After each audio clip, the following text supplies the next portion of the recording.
How's it going, everybody? This is Darrin with GuitarControl.com bringing this video lesson, and today I want to show you how to play 3 cool riffs from Deep Purple.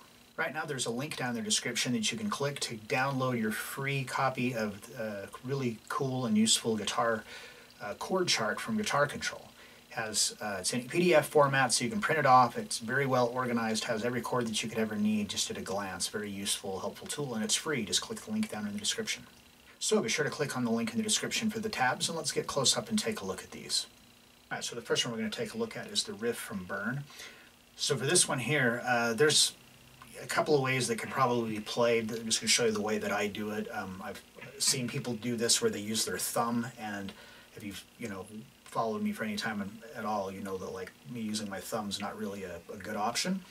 So what it is, we've got the 2nd fret of the low E string on the downbeat of 1, and then on the and of 1 we bar the 3rd fret of the D and the G string, and we're going to pick that and slide to the 2nd fret.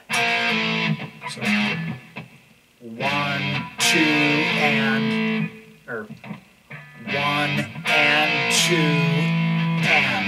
and then on the and of 2 we come back to the 3rd fret of the low E, and then on the downbeat of 3 we're going to come up and bar the 5th fret of the D and G string.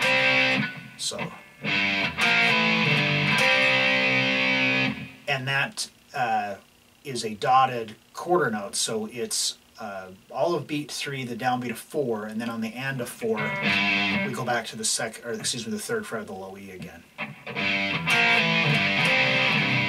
So the second measure is the same as the first, except we're starting here on the 3rd, with this barring the 3rd fret of the D and G string, sliding to the 2nd fret. 1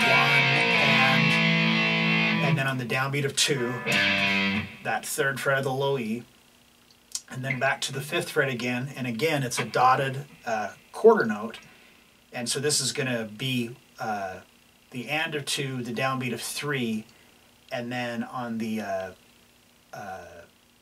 downbeat of 4, that's a quarter note, all beat 4, we're to the 3rd fret again. So those first 2 measures,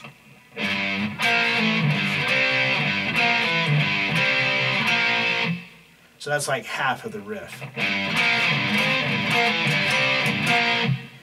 Then the 3rd measure is the same as the first, and then the 4th measure we're going to go to the 3rd, we're barring the 3rd fret, slide to the 2nd, and then a pull off, and then end it by barring the 3rd fret of the A and the D string. And then the whole thing we just repeat.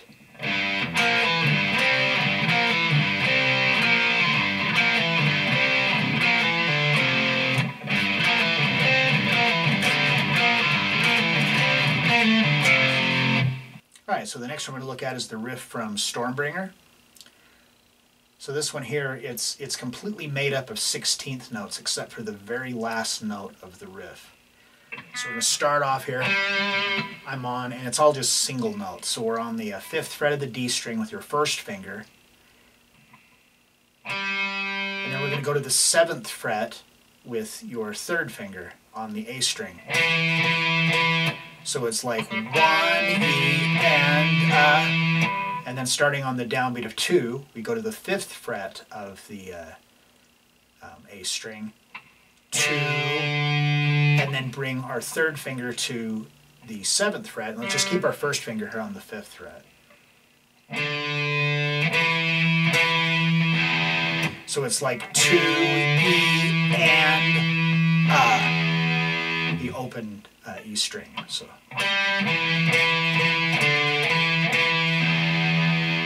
then the beat 3 is the same as beat 2, and so is beat 4. So that's half of the riff.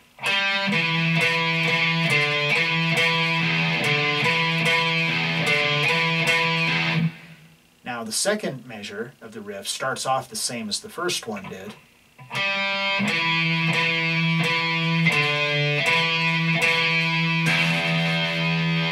first two beats are the same, and then this is where we change. So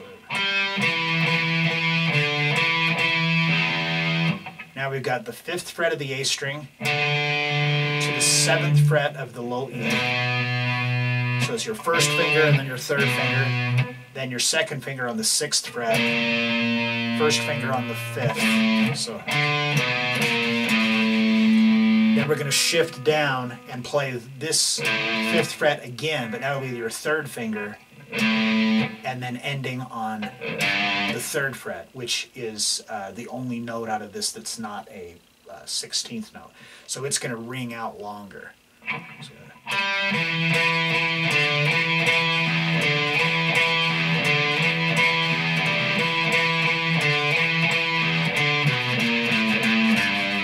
and then it would just repeat.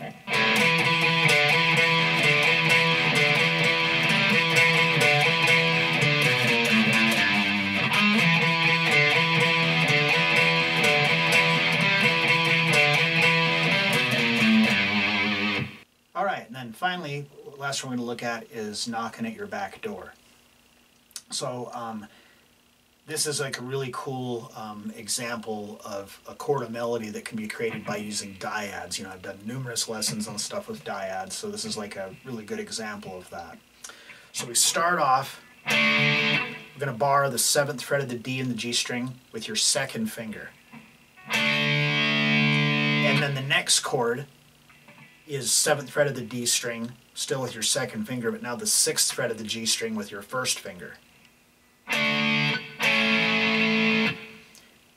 So we go 1, 2, and 3, and. So we're going to come up and bar the 9th fret of the D and G string. So then to this back to 7, and the 7, 6. So that's the first measure. Then we're going to go on the 2nd measure. When we hit this, it's on the and of 4, but it's tied to the first beat of the 2nd measure. So that rings. And then take your 2nd finger and just bar it across the 7th fret of the A and the D string. And then move it up to the 9th fret. So then 7th, 1st finger, to the 5th fret, and in all of this I'm just borrowing the A and the D string.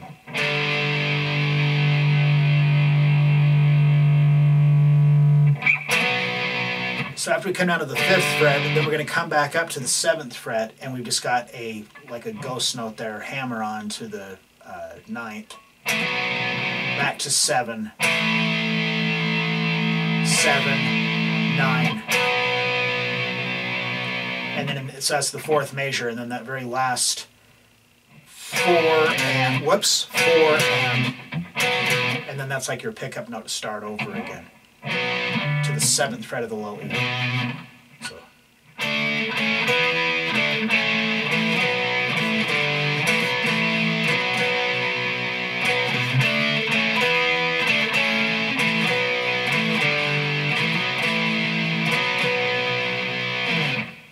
Just like that. Alright, so there you have it. 3 not too terribly difficult riffs from Deep Purple, and none of them were Smoke on the Water, so yay. Alright, so if you like this lesson, be sure to give me a thumbs up and leave a comment down below if you have any questions about this or other guitar-related topics. If you've not already done so, please subscribe to the channel and hit that notification bell so you don't miss any of the content that we upload throughout the week. Well, that is all I have for you today. Thanks for watching, and have a great day.